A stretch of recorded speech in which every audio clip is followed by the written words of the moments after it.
মা যেন উচ্চ আওয়াজে শরীরের সবটুকু শক্তি কণ্ঠের ভিতরে নিয়ে এসে ডাক দে বলছে, দাইরা রে শুনে নে, আমার সন্তান ভূমিষ্ঠ হয়ে যখন অঙ্গা বলে ডাক দিছে, এইটা অঙ্গা নয়, মা ডাক হয়ে আমার কানের ভিতরে গেছে।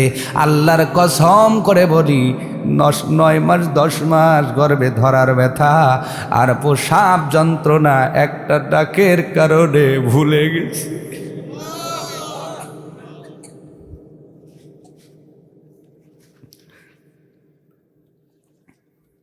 যেই মা তোমার এক ডাকে সব ভুলে গেল, সেই মারে আজ ডাকে না। এমন এমন খারাপ আছে না নাই? শাউরিকে ডাকে, তা মায়ের সামনে, কিন্তু মারে ডাকে না। আছে না নাই?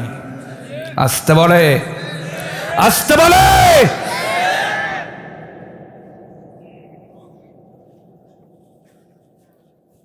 জান্নাতের বিবরণ দিবেন আজকের বড় বক্তা, তবে জান্নাত অত সহজ। একটা ডাকের কারণে প্রসাব বেদনা ভুলে গেল মা, গালের মধ্যে মুখের মধ্যে সুমা লাগাইল। আল্লাহ পাক কন্টিনিউ টেন্স দিয়ে বলছেন ওহনান আলা ওহনিন। শব্দের দিকে লক্ষ্য করেন, আল্লাহ একটা ওহনান দেন নাই, ওহনান আলা ওহনিন, কষ্টের পর কষ্ট করেছে মা। সুবহানাল্লাহ। শুধু প্রসাব বেদনার কষ্ট সহ্য করেন নাই, যেই জন্ম নিয়েছেন আপনি বলেন তো, খবর চলে গেছে নানার কাছে, নানা খুশি, দাদা খুশি, নানি খুশি, দাদি খুশি, মামা খুশি, মামি খুশি, ফুবা খুশি, ফুবা খুশি, সবাই যেন মিষ্টির বাজার গরম করে ফেলছে। কথা কয় না? সবাই হাতে মিষ্টি নিয়ে আইসা কয়, কই সোনামণি কই? এ নিয়ে বলে, ওলো ওলো রে কাল বাদুরি চাও, কালের বাও মরে গেল কার দুধু খাও, আর বনে ফালা দিলাম বাতুর সেটে খাও, ও না রে কে। এরকম ডিজিটাল দোয়াও আমাদের এলাকায় আছে না নাই? ওলো ওলো করতে করতে দিন ঘন্টা চলে গেল, সময়ের পর সময়গুলো পার হয়ে যাচ্ছে।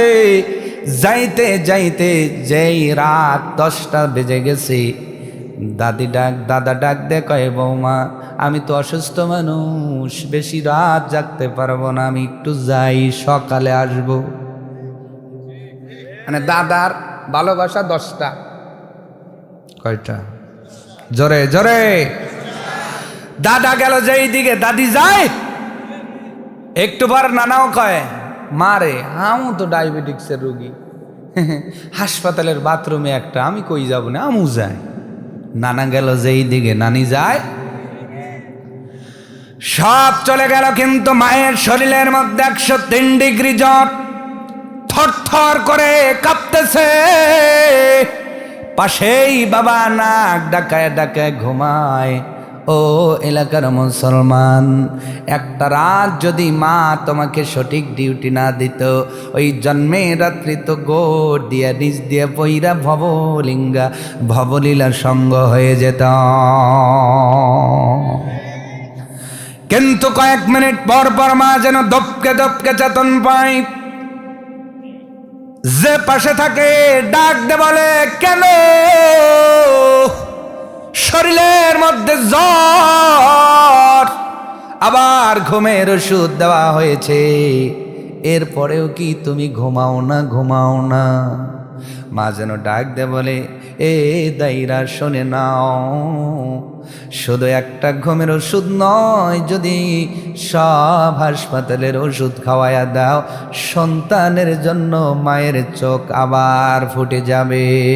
মা বাবা খুশি আছে যার, অল্প আমলে জান্নাত রেডি আছে তার। মা বাবা খুশি নাই যার, যতই ইবাদত করো জাহান্নাম ছাড়া গতি নাই তার। এই জন্য মা বাবার বড় দরকার। আল্লাহর নবী আখরি জামানার পয়গম্বর রাসূল আরবি সাল্লাল্লাহু আলাইহি ওয়াসাল্লাম বলেন, হুমা জান্নাতুকা ওয়া নারুক, এ দুনিয়ার উম্মত বেটা বেটি শুনে নাও, ওই দুইজন মা বাবা তোমাদের জান্নাতের কারণ হবে, আর ওই দুইজনই তোমাদের জাহান্নামে যাওয়ার কারণ হয়ে যাবে। আল্লাহর নবী অপর হাদিসের মধ্যে আরো বলেন, এ আমার সাহাবীরা শোনো, যদি মায়ের চেহারার দিকে একটা বার নেক নজরে তাকাইতে পারো, আমার আল্লাহ তাআলা খুশি হয়ে একটা কবুলিয়ত হজের সওয়াব তোমাদের আমলনামায় দান করে দেয়। সাহাবী আরজ করলেন, রাসূলুল্লাহ, আমি যদি দিনের মধ্যে 100 বার তাকাই তাহলে কি হবে? আমার নবী ফরমান, তুমি যদি 100 বার মায়ের চেহারার দিকে দিনের মধ্যে নেক নজরে তাকাতে পারো, আমার আল্লাহ 100টা কবুলিয়াত হজের সওয়াব তোমার আমলনামার ভিতরে দান করে দেবে। অথচ সেই মা বাবার কদর নাই, এমন সন্তান আছে না নাই? আসতে বলে, আসতে হওয়ার মানে ভেজাল বেশি। কি বেশি? ও সুনামগঞ্জের মুসলমান, বর্ডার এলাকার মানুষ, আপনাদের বর্ডারের ওই পাশে গেলে বলেন তো গোলাগুলি আছে না নাই? এই জন্য বর্ডার ক্রস করা যাবে না। আল্লাহ তাআলা ডাকতে বলেন, আমি আল্লাহ আমারও কিছু বর্ডার আছে, ওই বর্ডারের বাইরে যায়ও না। কবরের মধ্যে গেলে জাহান্নামের ফেরেশতা গোলাগুলি কইরা বাটাম পেটা করে সাইজ করব।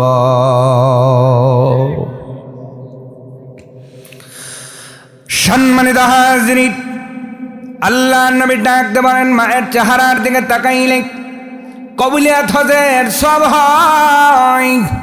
সাহাবী শোনার পরে একজন ডাকতে বললেন, নবী গো, আপনি বললেন দুইজন জান্নাতে যাওয়ার কারণ হবে, আবার জাহান্নামে যাওয়ার কারণ হবে, তাহলে আপনি বলেন তো সর্বপ্রথম কার হক? নবী ডাকতে বলেন, উম্মুকা, তোমার মা।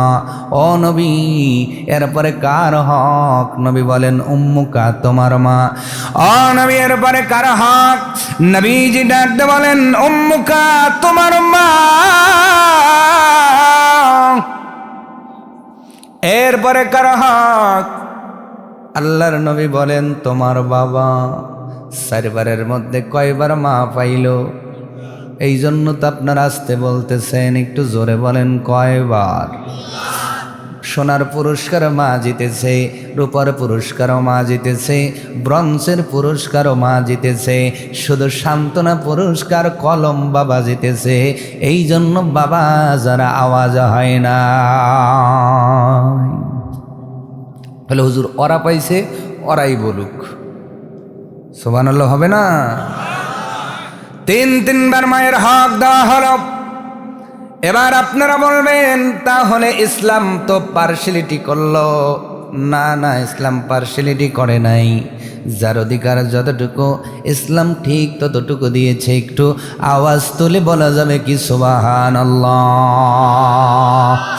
আমার ভাইয়েরা, এই কথাটাই আয়াতের পরেক্ষণ আল্লাহ তাআলা ডাক দেবেন, এ পৃথিবীর মানুষ, আমি আল্লাহ মা বাবার ব্যাপারে তোমাদের সতর্ক করলাম। বিশেষ করে মার ব্যাপারে সতর্ক হয়ে যাও। মা এত দামি কেন? মা দামি হওয়ার কারণ আল্লাহ পাক স্পেসিফিকভাবে আলাদাভাবে বলতেছেন।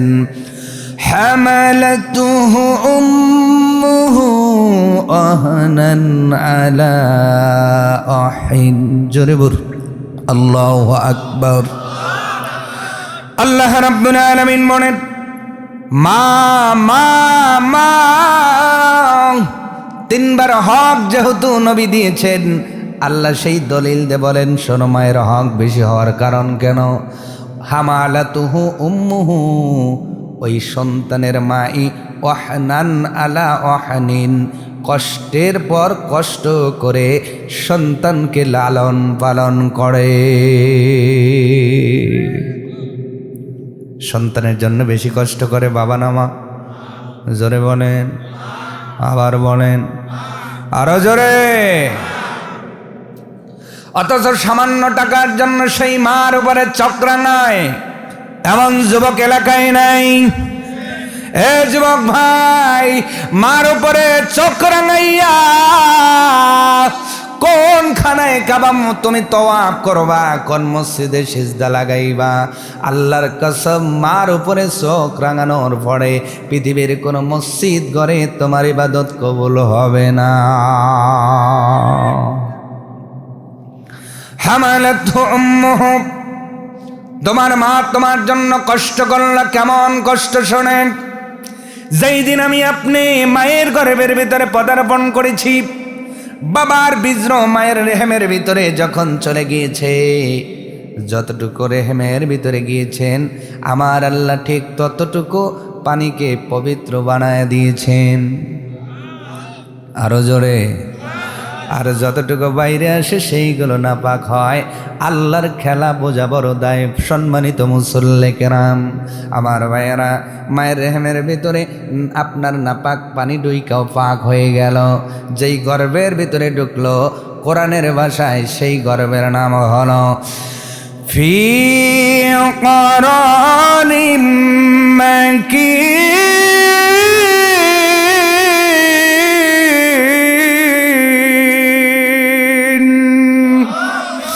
আবার আল্লাহ তাআলা কোরআনের ভাষায় মায়ের গর্ভকে করারিম মাকিন বলেছেন, অন্ধকার কুটুরি বলেছেন।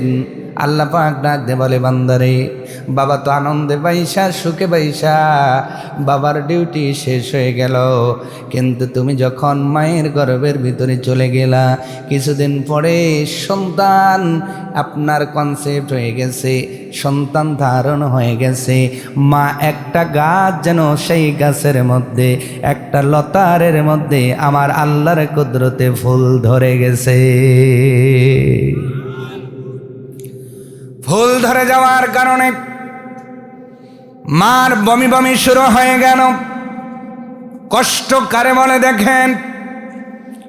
কত সুন্দর খাবার পাকায়া আত্মীয় স্বজনদের দাওয়াত দিয়া আপনার বাড়িতে অনুষ্ঠান করবেন, কিন্তু হঠাৎ করে খাবারটা পরিবেশন করা হলো, সবাই নিজের পরিতৃপ্ত করে পান করতেছে, খাওয়া দাওয়া করতেছে, কিন্তু মা যেই ভালো খাবারের সামনে গেল, বলেন তো গর্ভবতী মায়ের উকি বমি আছে না নাই? কষ্টকারে বলে ভালো করে বোঝেন। আর কোন মারে কষ্ট দিয়েছ মুসলমান? গরুর গোস্ত, পাবদা মাছ, রুই মাছ, মুরগির গোস্ত, পায়েস, তারপরে দই, কত ধরনের মিষ্টি সবাই খায় রে, তোমার আমার মা খাইতে পারেন নাই। ভালো খাবারটা সামনে দেয়, মা প্লেটটা সরাইয়া দিয়ে দৌড় দেয় রুমের মধ্যে মুখের মধ্যে কাপড় দিয়ে দিয়ে মা গুমরে গুমরে কেঁদেছিল, খাইতে পারে নাই। কিন্তু একবারের জন্য তোমার নামে আল্লাহর কাছে নালিশ করে নাই। কিন্তু এই জনম দুঃখী মায়ের জন্য নালিশ করার লোক এখানে আছে না নাই? চেয়ারম্যানের কাছে নালিশ করে, জজের কাছে আদালতে যায়। এ দুনিয়ার মুসলমান, তোমার আমার মা যদি ওই দিন নালিশ করতো আর যদি আবর্ষণ করাইতো, জন্ম দূরের কথা তুমি দুনিয়ার মুখটাও দেখতে পাইতা। মা খাবার খেলেন না, শরীর বড় দুর্বল শরীর নেই, ঘুমায়া গিয়েছেন, ঘুম তো ধরে না। কিন্তু তোমার আমার বাবা যিনি লাখ টাকায় ঘুম পারে, তিনি কথা কয় না? আপনাদের এলাকায় লাখ টাকা নোর ফেলে আর আছে না নাই? এমনভাবে লাখ টাকায় দুইবারই আগের থেকে বোঝা যায় আব্দুর রহমান ঘুমাইতেছে, মানে যাইতেও আওয়াজ বেরোইতেও আওয়াজ, আছে না নাই? এটা স্বাভাবিক, কারণ উনিও তো দিনভর কষ্ট করে, ভ্যান চালায়, মাটি কাটে, ঠিক কিনা? বাবা ঘুমাইতেছে নাক ডাকাইয়া, কিন্তু সন্তান ধারণ তো বাবা করে নাই। মা দিনের বেলা খাবার খেতে পারেন নাই, আবার টেনশন সকালবেলা বাবা আপনার স্বামীর যদি ভাত রান্না না হয় স্বামী রাগ করবে, এই জন্য উভয় সংকটের মধ্যে মা পড়ে গিয়েছেন। আবার কষ্ট করে যখন ঘুমাইতে গেছে, তোমার আমার মতো সন্তান মায়ের কলিজার উপরে লাথি মেরে দিছি। কোথায় লাথি মারছি? কোথায়? জোরে বলেন। কলিজা বোঝেন আবার, মাইটিয়া হার্ট। আজকে যুবকদের যেই হাটে সকিনা জরিনা বসবাস করে, এরকম যুবক আছে না নাই? বাঁচবো না তো মরেই যাব, বাঁচাতে পারবো না তো, এরকম গান গাওয়ার যুবক সুনামগঞ্জে আছে না নাই? তুমি মরেই যাও, বাঁচা কি হবি? ওই 108-এর দামি হবি। যেই মা কষ্ট করে জন্ম দিল সেই মার খবর নাই, সকিনার নামে গান গায়। কথা বলা লাগবে, না হলে প্রধান বক্তা এনে দেবো। কষ্ট হচ্ছে আপনাদের? আমার ভাইয়েরা, মা কেমন করে লাথি দিলেন এইটা আরেকটু সামনের থেকে বোঝাই। মায়ের একটা বেলাটার আছে, মেডিকেল সায়েন্স ডাক দে বলছে বেলাটার হলো 10 ইঞ্চি লম্বা, কিন্তু সন্তানের বয়স যখন 4 থেকে 5 মাস হয় ওই বেলাটার পরিপূর্ণ হয়ে যায়। মেডিকেল সায়েন্সের ডাক্তাররা ডাক দে বলছে পৃথিবীবাসী, যখন মায়ের বেলাটার পরিপূর্ণ হয়ে যায় 5 মাস পরে ওই সন্তানের পাটা মায়ের কলিজার নিচে ফিট করে দেওয়া হয়। কোথায় ফিট করা হয়? মায়ের কলিজার নিচে সন্তানের পা নিয়ে যাওয়া হলো। 5 মাস চলে গেল, 6 মাস, যতদিন যায় সন্তানের পাটা মোটা হয়। মোটা হতে হতে হতে হতে যখন 9 মাস 10 মাসে চলে যায়, মেডিকেল সায়েন্স বলছে একটা মায়ের কলিজা কমপক্ষে 2 থেকে 2.5 ইঞ্চি উপরে উঠে যায়। কয় ইঞ্চি? কলিজা দিয়ে কথাগুলো বোঝেন। আজকে যার মা নাই তার চোখে পানি বের হবে আমি জানি, কিন্তু যার মা আছে দরদ বুঝলা না ও বাঙালি। দাঁত থাকতে দাঁতের মর্যাদা বুঝলাম না, কিন্তু যখন দাঁতটা হারায় যাবে ওই মুরব্বীকে বলা লাগে নাই চোখ বেয়ে বেয়ে পানিগুলো যেন পড়তেছে, কারণ বুঝতে পারছে কি সম্পদ আমি হারাইছি, জীবনে কোনো দিন দুনিয়ায় আর মুখটা দেখা যাবে না। ওই মায়ের কলিজা 2 থেকে 2.5 ইঞ্চি উপরে উঠে গেল। এই জন্যই তো মা হাঁটতে পারে না, হাঁপায়া যায়। এই জন্য মা গাড়িতে উঠতে পারে না, হাঁপায়া যায়, ঝাঁকি সহ্য করতে পারেন না, কারণ মায়ের কলিজাটা তোমার আমার পায়ের কারণে 2 থেকে 2.5 ইঞ্চি উপরে উঠে গেছে। শুধু তাই নয়, মেডিকেল সায়েন্স রিপোর্ট দিয়ে বলছে একটা সুস্থ সন্তান 24 ঘন্টায় মায়ের কলিজার মধ্যে 300 থেকে 350 বার লাথি মারে। আল্লাহু আকবার! এটা প্রতিদিন মারছেন, বছরে না, দিনে, মাসে নয়, প্রতিদিন। কয়শো? 300 থেকে 350। একটা সুস্থ ছেলে মায়ের কলিজায় লাথি মারে। বিজ্ঞানীরা মায়ের কলিজা বাবার কলিজা দুইজনের কলিজা হার্টকে নিয়ে পরীক্ষা করলেন, রিসার্চ করলেন। তারা রিপোর্ট দিয়ে বলছেন যত জোরে যত স্পিড একটা সন্তান মায়ের কলিজার উপরে প্রতিদিন 300 থেকে 350 বার হিট করে, এই রকম একটা হিট যদি বাবার কলিজায় একবার করা যায় ওই বাবা ইনস্ট্যান্ট হার্ট অ্যাটাক করে মারা যাবে। সুবহানাল্লাহ না বললে আমি মোনাজাত না দিয়ে বক্তা নিয়ে আসবো, কিন্তু আমি ধামাধারা মানুষের সাথে কথা বলে অভ্যস্ত নয়। গলা খ্যাকর দেন তো, একটু গলা খ্যাকর দেন। মায়ের ওয়াজ হয়, সুবহানাল্লাহ বের হয় না। আর এখন যদি কই ভাই ক্যানভাস করেন আমি চেয়ারম্যান নির্বাচন করব, 1 কাপ চাই, 1 কাপ বিড়ি, এক প্যাকেট বিড়ি দিলি বের সারা রাত চিল্লাবে।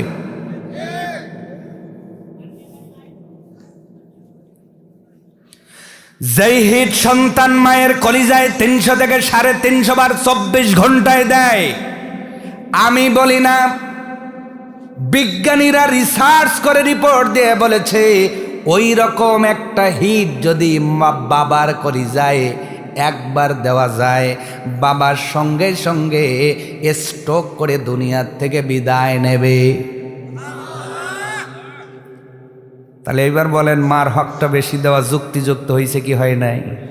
সামনে আরো আসতেছি। মার হকটা 3 বার কেন দেওয়া হলো?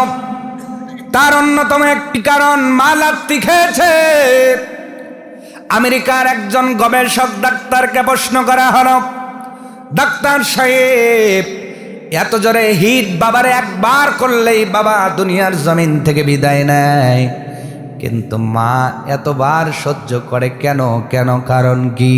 ডাক্তার রিপোর্ট দিয়ে বলছে, শুনে নাও, মা শুধু সহ্য করে না, একটা সন্তান মায়ের কলিজার মধ্যে যত লাথি দেয়, ওই সন্তানের প্রতি মায়ের মমতা ততই বেড়ে যায়।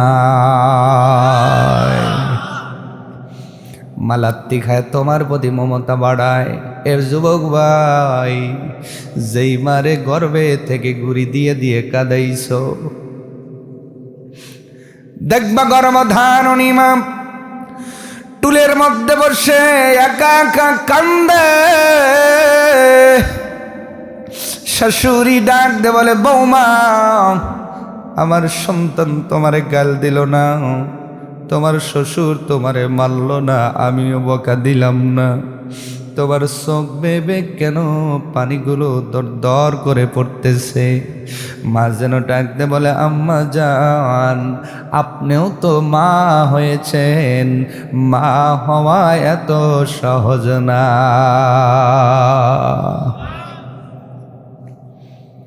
তোমার লাত্তি খায় মা নীরবে কেঁদেছে। যেই মারে গর্ভে থাকাকালীন এত জোরে হাড়ের মধ্যে লাথি দিয়ে গুড়ি দিয়ে কাদাইছো, যুবক ভাই, কদমে হাত দিয়ে বলে গেলাম রে, হই নারী সেরা ধন হইয়া কলিজা ফাটা মারে, আর কলিজায় আঘাত দিস না। আজকে কদমের উপর হাত রেখে বলে গেলাম, যুবক ভাই, যদি নবীর উম্মত হতে চাও, যদি কামিয়াব হতে চাও, যদি দুনিয়া থেকে জান্নাতবাসী হতে চাও, ওই কলিজা ফাটার মা মার কলিজায় আর আঘাত দেওয়া যাবে না। আমার ভাইয়েরা, তাহলে মা কলিজায় কষ্ট নিলেন, গর্বের মধ্যে থাইকা কষ্ট দিলাম। শুধু তাই নয়, মা আপেল খাইলে আপেলের ভাগটা নিছেন কিনেন নাই? আসতে বলে, নিছেন কিনেন নাই? আল্লাহ তাআলা মুখের মধ্যে টেপ মাইরা মায়ের নাভির সঙ্গে নাভিটারে জোড়া দিয়া কত সুন্দর ব্যবস্থাপনা করলেন। আমার আল্লাহ তাআলা ডাক দিয়ে বলেন, পৃথিবীর বান্দা বান্দি, দেখো গাছের মধ্যে যেমন ফল ধরে, তোমার মায়ের গর্ভেও তুমি ফলের মতো ধরেছিলা। ওই গাছটা মাটির থেকে যত পুষ্টিগুণ নেয় ফলটা পায়, এই জন্য ফলটা ধীরে ধীরে বড় হয়। কোনো ফল যদি না পায়, ওই ফল মইরা পইরা যায়। আমি আল্লাহ তোরে মায়ের গর্ভের ভিতরে ফলের মতো পাললাম, ওই মার বেলাটারের মধ্যে পাললাম, আর মায়ের মর্যাদা আমি আল্লাহ বাড়ায়া দিলাম। শুধু পেটে থেকেই কষ্ট দেই নাই, প্রসাবের বেদনা আছে না নাই? আসতে বলবেন না, জোরে বলুন, আছে না নাই? আমার ভাইয়েরা, আল্লাহ রাব্বুল আলামিন সূরাতুল আল আহকাফের 15 নম্বর আয়াতের মধ্যে সে কথাটাও তুলে ধরেছেন, হামালাতুহু উম্মুহু কুরহান ওয়া ওয়াদাআতুহু কুরহা। আল্লাহ পাক ডাকতে বলেন, মা দামি হওয়ার 1 নম্বর কারণ, মা গর্ভের কষ্ট সয়েছে, প্রসাব বেদনার কষ্ট সয়েছে। প্রসাব বেদনার কষ্ট বাবা সইছে না মা? এখন যদি আপনার পেটে আমি একটা ইট বেঁধে দেই, ইট, বলবো যে ভাই বাবাজি 1 সপ্তাহ রাখিয়েন, পারবেন? কথা বলে না, পারবেন? 1 সপ্তাহ পারবেন না? তাহলে আপনারে মা বইছে কয়দিন? কলিজা দিয়ে কথাগুলো একটু অনুধাবন করেন। 2.5 কেজি ওজনের একটা ইট আপনি 2-2.5 মাস রাখতে পারেন না। আমার আপনার মা মাসের পর মাস বহন করেছে। আল্লাহু আকবার। আমার ভাইয়েরা, আমার মা কষ্ট করলেন, শুধু সেই কষ্ট করলেন না, আল্লাহ রাব্বুল আলামিন আরো সুন্দর করে জানায় দিলেন, আল্লাহু আখরাজাকুম মিন বুতুনি উম্মাহাতিকুম লা তা'লামুন।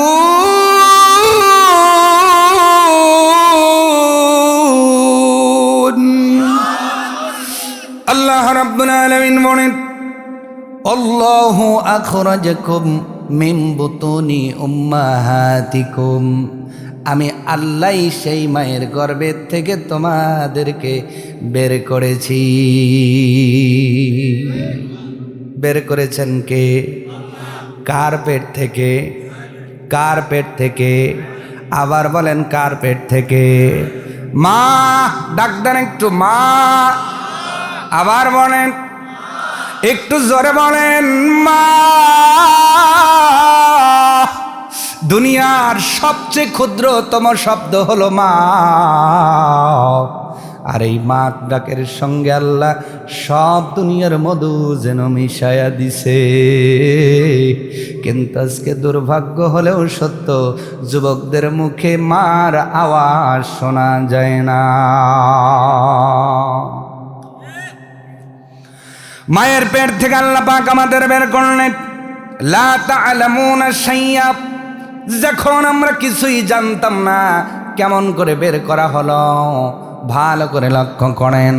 মা শুধু গর্ভে রেখেই কষ্ট সহ্য করেন নাই, ওই মা কিন্তু গর্ভকালীন কষ্টই সহ্য করেন নাই, প্রসবের কষ্ট সহ্য করেছেন। যেই দিন আমি আপনি দুনিয়ার জমিনে ভূমিষ্ঠ হব, যেই দিন আমি আপনি দুনিয়ায় আসব, আমি আপনি তো প্রতিদিন বেলাটারের উপরে লাথি মারতেছি না? মায়ের কলিজায়ও লাথি মারি, আবার বেলাটারের উপরেও লাথি মারি, কারণ আমরা মায়ের গর্ভের ভিতরে স্থির থাকি নাই, স্থির থাকি নাই। এ দেখতে দেখতে হিট করতে করতে আমার আল্লাহ যেই দিন কবুল করেছেন, ওই দিন মায়ের বেলাটারটা ফেটে গেল। আল্লাহ ফাটাইছেন, জোরে কোন সুবহানাল্লাহ। কে ফাটিয়েছেন? আমার আপনার আঘাতের কারণে মায়ের বেলাটা যখন ফেটে গেল, মায়ের পানিটা যখন বাংলা শুরু করলো, বোঝা যায় রে সন্তান দুনিয়ার জমিনে আসবে। তোমার আমার মা গভীর রাত্রিতে স্বামীর পায়ে ধরে ধরে চোখের পানি ফেলায়া ফেলায়া যেন কাঁদতেছে। চোখের পানিটা গরম পানি যখন বাবার পায়ের উপরে পড়েছে, ঘুমন্ত বাবা যেন জাগ্রত হয়ে গেছে। স্বামী ডাক দেবনে, তুমি না ঘুমাই আমার পা ধরে কাঁদতেছ কেন? স্ত্রী ডাক দেবনে, স্বামী আমার আপনাকে বাবা ডাক শোনাইব, আর আমি মা ডাক শুনবো বলে সন্তান নিয়েছিলাম, গর্ভে ধরার কষ্ট সহ্য করলাম, ওইতে দাইরা এসেছে, কিছুক্ষণের মধ্যে আমাকে অন্ধকারে কুটিরে নিয়ে যাবে। ও স্বামী, আপনার সন্তান উপহার দিতে গিয়ে হয়তো মারা যেতে পারি। কর্মের মনে কষ্ট দিছ ভাই, যাই মা যাই না মরণের রাস্তায় পা দিয়েছে তোমার জন্যে। যাই মা জানার পরেও মরণের রাস্তায় পা দিল, স্বামীর পা ধরে কান্দে আর বলে, ও স্বামী, আর তো জীবনে কোনোদিন হয়তো দেখা হবে না, সন্তান ডেলিভারি করতে গিয়ে তো মারা যেতে পারি, তবে কথা দেন আমি যদি মারা যাই আমার এই তিন সন্তানটারে কোনো কষ্ট দিবেন না। মা মারা যাবেন এই কথা তারে বলেন নাই। তোমার আমার চিন্তা মা মরণের আগেও করতেছে। আল্লাহু আকবার। ওই মার কলিজা আঘাত দিয়া জান্নাত তত সহজ মা পা ধরে কাঁদতেছেন, বিদায় নিলেন। স্বামীর কাছ থেকে বিদায় নিলেন, শ্বশুর শাশুড়ির কাছ থেকে বিদায় নিয়ে অন্ধকার কুটিরের মধ্যে নিয়ে যাওয়া হলো। কয়েকজন দায় সাউনি আমাদের এলাকায়, আপনাদের এলাকায় কি বলে? সাউনি বলে। কয়েকজন চলে গেল ভিতরে। যাওয়ার পরে সন্তানের মাথা চলে এসেছে। তোমার আমার মা একবার জ্ঞান হারায়, আবার জ্ঞান আসে, আবার জ্ঞানটা হারায়া যায়। কেউ বা আঙ্গুলের নখ চিপে ধরে, কেউ বা চুলগুলো নাকের ভিতরে মুখের ভিতরে দেয়, কেউ বা ডাক দে বলে গালে থাপড় দে, কেউ বা বলে জামড়ে নিয়ে আঙ্গুলটা টিপে ধর, টিপে ধর। মার যেন হুশ আসে, ডাক দে বলে দাইরা চাকু কি নাই, ছুরি নাই, একটা ছুরি দে, নিজের গলা নিজে কেটে ফেলবো, এই যন্ত্রণা আর সহ্য হয় না। এইভাবে করতে করতে দীর্ঘ সময় পর তোমার মতো কালো সন্তান, আমার মতো কালো সন্তান যুবমিষ্ট হইয়া যখন অঙ্গা বলে ডাক দিছি, আমার মা 103 ডিগ্রি জ্বর নিয়ে লাভ দে বৈশা কয়, সোনা মানিক কই,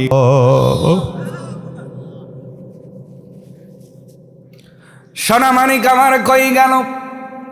দাইরা যেন ডাক দে বলে, অসর্বনাশী, যেই সন্তানের জন্য খাবার খেতে পারলি না, যেই সন্তানের জন্য আরামের বিছানায় পিঠ লাগাইতে পারলি না, যেই সন্তানের জন্য ভালো ভালো জামা কাপড় পরতে পারলি না, যেই সন্তানের জন্য আজকেও গলা কাটার জন্য রেডি হয়ে গেছিস, ওই সন্তানের জন্য কেমন করে করে লাগাইয়া চুমা দিস।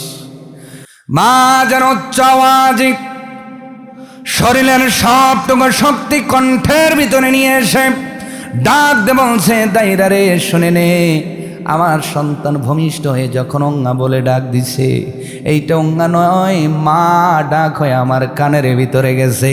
আল্লাহর কসম করে বলি, 9 মাস 10 মাস গর্ভে ধরার ব্যথা আর প্রসাব যন্ত্রণা একটা ডাকের কারণে ভুলে গেছে।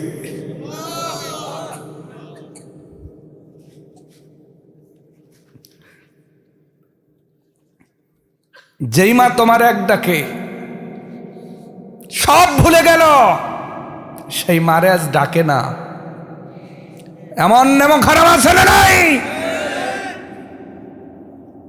শাউরিকে ডাকে, তা মায়ের সামনে, কিন্তু মারে ডাকে না। আছে না নাই? আসতে বলে, আসতে বলে।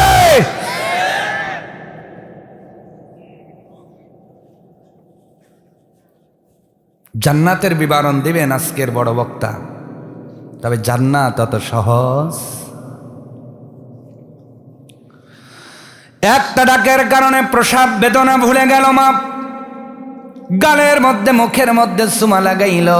আল্লাহ পাক কন্টিনিউ টেন্স দিয়ে বলছেন, ওহনান আলা ওহনিন। শব্দের দিয়ে লক্ষ্য করেন, আল্লাহ একটা ওহনান দেন নাই, ওহনান আলা ওহনিন, কষ্টের পর কষ্ট করেছে মা। সুবহানাল্লাহ। শুধু প্রসাব বেদনার কষ্ট সহ্য করেন নাই, যেই জন্ম নিয়েছেন আপনি বলেন তো, খবর চলে গেছে নানার কাছে, নানা খুশি, দাদা খুশি, নানি খুশি, দাদি খুশি, মামা খুশি, মামি খুশি, ফুবা খুশি, ফুবা খুশি, সবাই যেন মিষ্টির বাজার গরম করে ফেলছে। কথা কয় না? সবাই হাতে মিষ্টি নিয়ে আইসা কয়, কই সোনামণি কই? এ নিয়ে বলে, ওলো ওলো রে, কাল বাদুরি চাও, কালের বাও মরে গেল, কার দুধু খাও, আরাবনে ফালা দিলাম বাতুর সেটে খাও, ও না রে কে। এরকম ডিজিটাল দোয়াও আমাদের এলাকায় আছে না নাই? ওল ওলো করতে করতে দিন ঘন্টা চলে গেল, সময়ের পর সময়গুলো পার হয়ে যাচ্ছে। যাইতে যাইতে যেই রাত 10টা বেজে গেছে, দাদা ডাক দে কয়, বৌমা আমি তো অসুস্থ মানুষ, বেশি রাত জাগতে পারবো না, আমি একটু যাই, সকালে আসবো। মানে দাদার ভালোবাসা 10টা। কয়টা? জোরে জোরে। দাদা গেল যেই দিকে, দাদি যায় একটু পর নানাও কয়, মারে আমু তো ডায়াবেটিক্সের রোগী, হাসপাতালের বাথরুমে একটা, আমি কই যাব না, আমু যাই। নানা গেল যেই দিকে, নানি যায়, সব চলে গেল, কিন্তু মায়ের শরীরের মধ্যে 103 ডিগ্রি জ্বর, থরথর করে কাঁপতেছে। পাশেই বাবা নাক ডাকায় ডাকায় ঘুমায়। ও এলাকার মুসলমান, একটা রাত যদি মা তোমাকে সঠিক ডিউটি না দিত, ওই জন্মের রাত্রি তো গোড় দিয়ে নিজ দিয়ে পইরা ভবলীলার সঙ্গ হয়ে যেত। কিন্তু কয়েক মিনিট পর পর মা যেন দপকে দপকে চেতন পায়। যে পাশে থাকে ডাক দে বলে, কেন? শরীরের মধ্যে জ্বর, আবার ঘুমের ওষুধ দেওয়া হয়েছে, এরপরেও কি তুমি ঘুমাও না?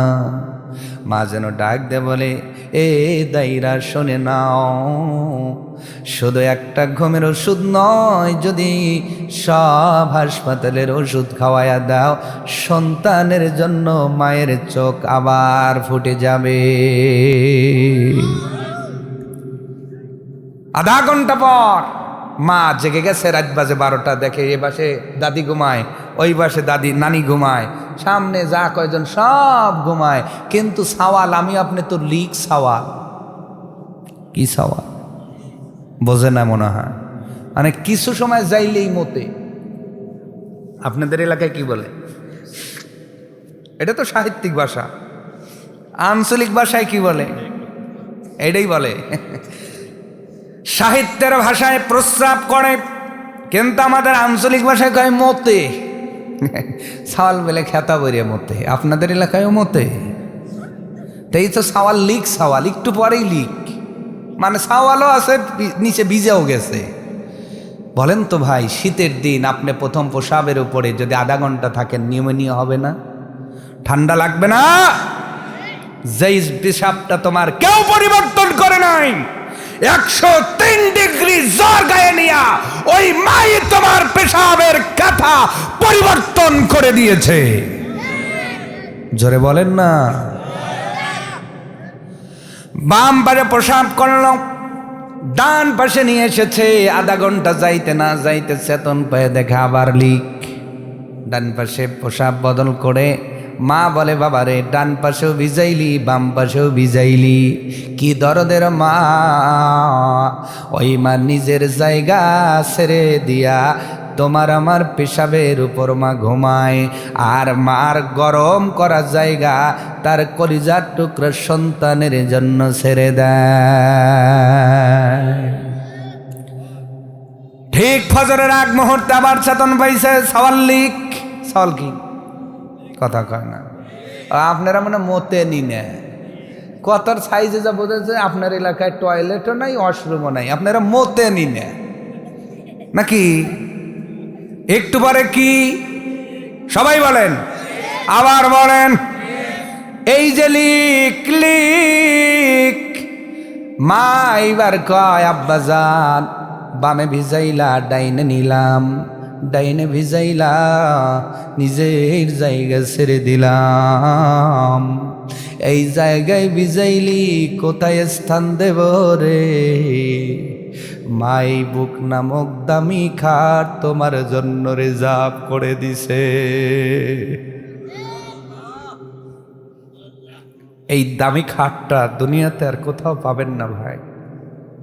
যার মা নাই, কলিজার সাথে কলিজা লাগায় দেখেন, কষ্ট কারে বলে। তোমার মা আছে, ওই দামি খাটের কল্পনা তুমি করতে পারো না। আবার আপনার মা টান দে বুকের ওপর নিয়ে বলছে, আব্বা জান, ডাইনে ভিজাইছ, বামে ভিজাইছ, আমার জায়গা ভিজাইছো, মনে কইরো না উষ্ণ জায়গা শেষ হয়ে গেছে। না রে বাবা না, আয় আয় আয়, আমার দামি বুক খাট বানায়া দিলাম, এই দামি খাট দুনিয়াতে কোথাও পাবা না। এত কষ্ট যিনি করলেন, আল্লাহ এবার ডাক দেখায় হামালাতুহু উম্মুহু ওহনান আলা ওহনিন। কষ্ট শুধু এখানেই শেষ করে নাই, হাতে পায়ে তেলটা মাখাইছে কে? আরো জোরে, জোরে হলো না। পায়খানা পরিষ্কার করেছে কে? প্রসাব পরিষ্কার করেছেন কে? আপনার আমার জন্য উষ্ণ উষ্ণ খাবারের ব্যবস্থাপনা করে দিলেন কে? আবার গরম গরম দুধটা জাল দিয়ে দিলেন কে? শুধু তাই নয়, বেশি গরমের কারণে জিহ্বায় যেন ফোসকা না পড়ে, এই জন্য মা সুন্দর করে করে সহনে পর্যায়ে নিয়ে আসে, ফু দেয়, বাতাস দেয়, উলু উলু কাল বাদুরি সব খাও। এই খাওয়াইয়া খাওয়াইয়া বড় বানাইছে, বড় একাই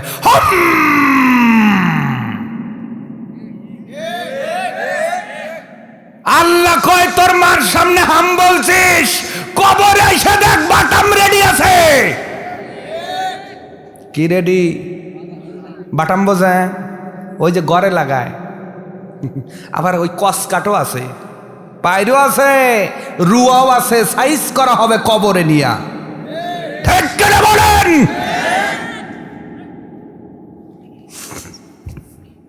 এই জন্য মায়ের সাথে বেদবি করা যাবে না। আল্লাহ রাব্বুল আলামিন এবার ডাক দে বলেন, পৃথিবীর বান্দা বান্দি শোনো, তোমার মা শুধু তোমাকে কষ্ট করেই পালন করলো না, ওয়া ফিসালুহু ফি আমাইন,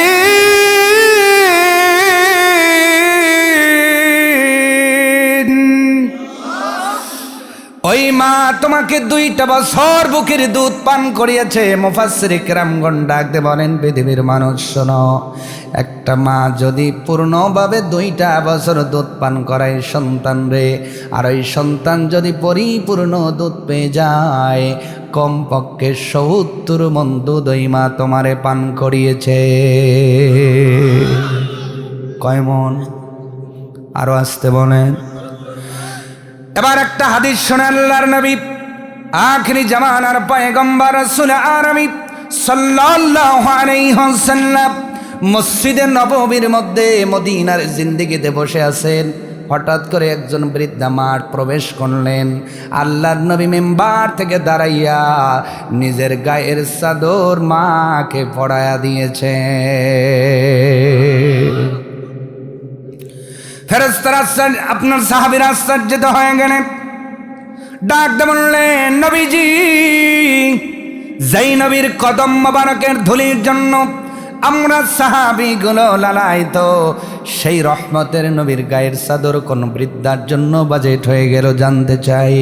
নবীজি ডাক দিয়ে বলেন, আমার সাহাবীরা শোনো, এই মা হলো হালিমাতুস সাদিয়া। যেই মা আমারে গর্ভে ধরে নাই, আমার মা আমিনা আমাকে গর্ভে ধারণ করেছিল, কিন্তু এই মা আমার গর্ভে ধারণ করে নাই, কিন্তু বুকের দুধ পান করাই, সেই জন্য আমার দুধ মা।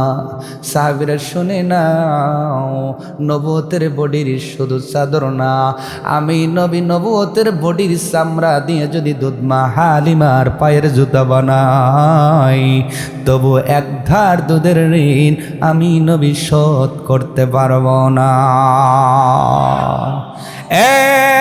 সুনামগঞ্জের মুসলমান, নবীর মতো মানুষ যদি শুধু দুধমার ঋণটা শোধ করতে না পারে, তুমি আমি কি করতে পারবো নাকি?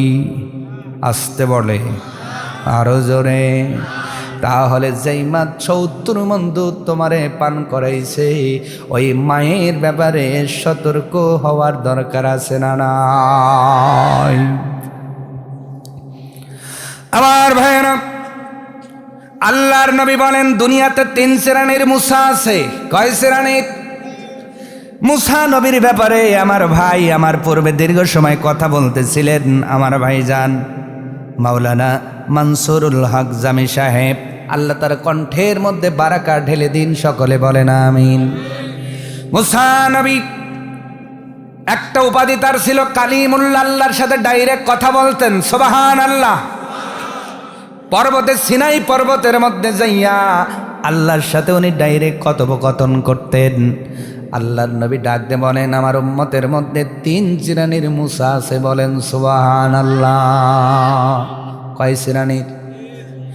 1 নম্বর হলো মুসাফির, যারা মুসাফির অবস্থায় থাকে আল্লাহর নবী ডাক দিয়ে বলেন তারা মুসা নবীর মতো, তার তো আল্লাহর দরবারে ডাইরেক্ট কবুল হয়।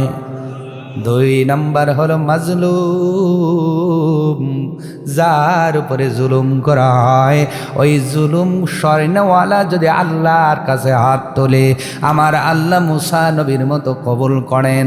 3 নম্বর আল্লাহর নবী বলেন মা বাবার দোয়া সন্তানের জন্য মুসা নবীর মতো কবুল হয়ে যায়। সাইয়েদনা সুলাইমান আলাইহিস সালাম, নাম কি বললাম?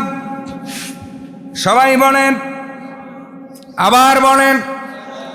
নবীর বেটা নবী, বাবাও নবী, সন্তানও নবী, শুধু নবী নয়, আল্লাহ রাব্বুল আলামিন বাতাসকে সুলাইমান আলাইহিস সালামের অনুগত করে দিয়েছিলেন।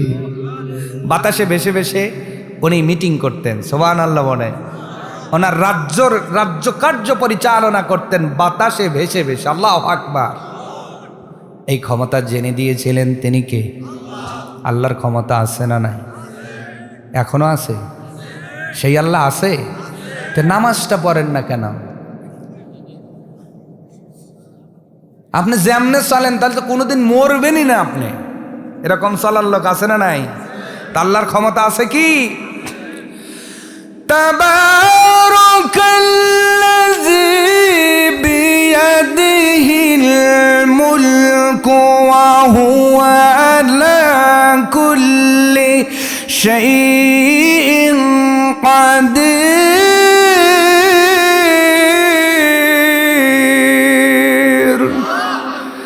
আল্লাহ রাব্বুল আলামিন বলেন, সবরেন্টি, সার্বভৌমত্বর ক্ষমতার অধিকারী একজন, জোরে বলেন তিনি কে?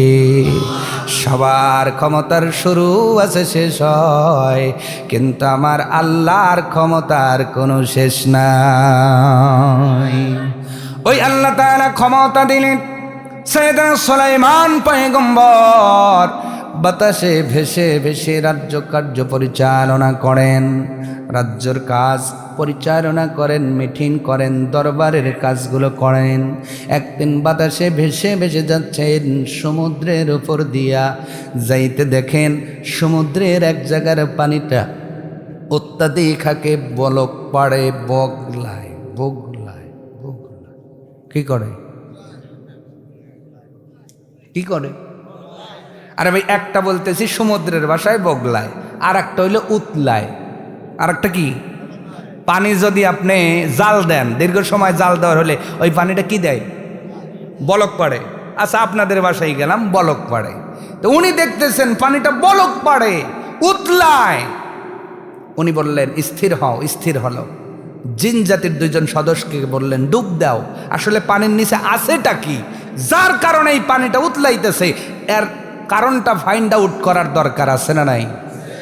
সন্দেহ যেহেতু জাগছে, আর যেহেতু আল্লাহ ক্ষমতা দিছে, সুবহানাল্লাহ। জিন জাতির 2 জন সদস্যকে নামায়া দিলেন, তারা পানির গভীরে চলে গেলেন। গভীরে যাওয়ার পরে তারা একটা সাদা ধবধবে পাথর আবিষ্কার করলেন। এসে বললেন সাইয়েদনা সুলাইমান আলাইহিস সালাম, এই পানির গভীরে সাদা পাথর আছে, এই পাথরের কারণে পানি নির্দিষ্ট জায়গায় যেন উতলায় বগলায়। সাইয়েদনা সুলাইমান পয়গম্বর বললেন, ও জিন জাতির সদস্যরা, তাড়াতাড়ি করে পাথরটা উঠায়া নিয়ে আসো। 2 জন উঠায়া নিয়ে আসলেন, বীজের মধ্যে, সমুদ্রের কিনারার মধ্যে আনার পরে সাইয়েদনা সুলাইমান আলাইহিস সালাম উনিও পদার্পণ করলেন। করার পরে আপনার পাথরের সামনে দাঁড়ায়া ডাক দিয়ে বলছেন, আল্লাহর সৃষ্টি পাথর, তোমার মধ্যে কি আছে এইটা আমি সুলাইমান নবী দেখতে চাই।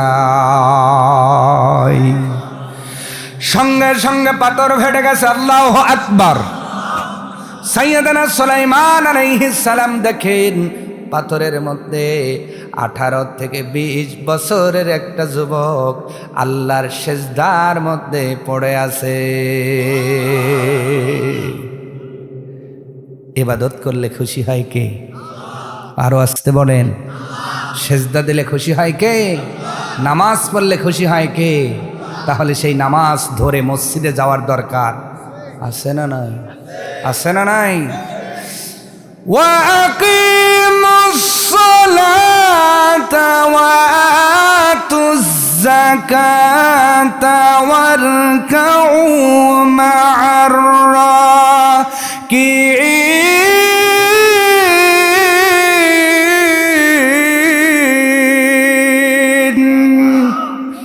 আল্লাহ রাব্বুল আলামিন বলেন, নামাজ কায়েম করো, যাকাত প্রদান করো এবং রুকুকারীদের সঙ্গে রুকু করো।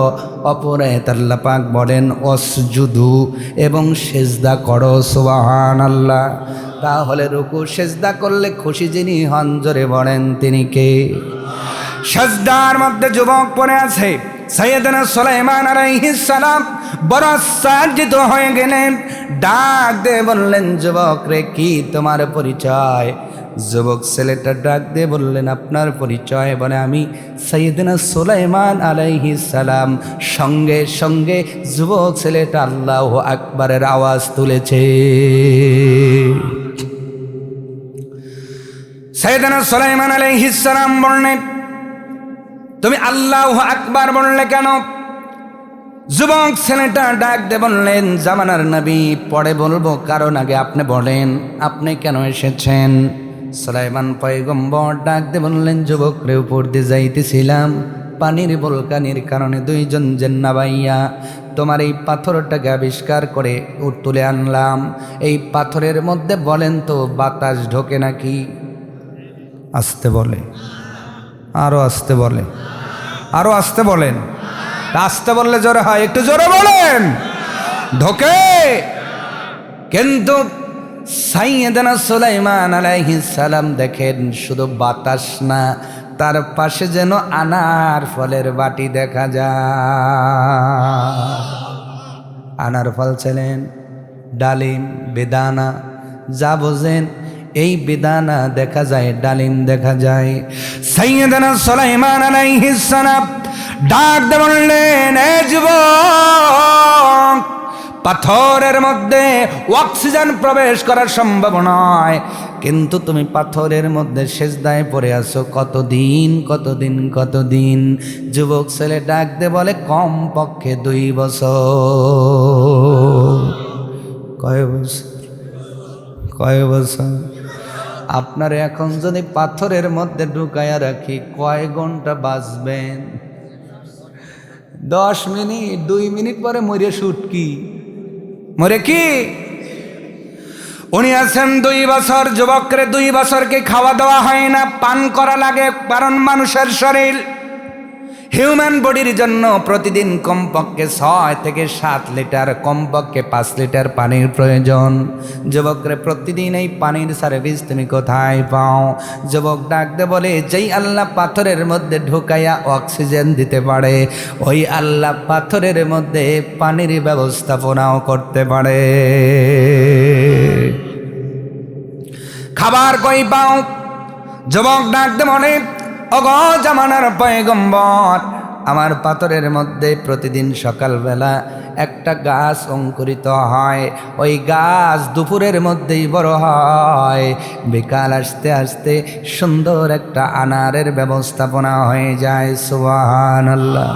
কোন ইতিহাস গ্রন্থে লেখা হয়েছে সন্ধ্যাবেলায় গাছটা আপনার অঙ্কুরিত হয়, এশারের নামাজের পরে তাহাজ্জুদের রক্তে ফলটা ধরে। সুবহানাল্লাহ।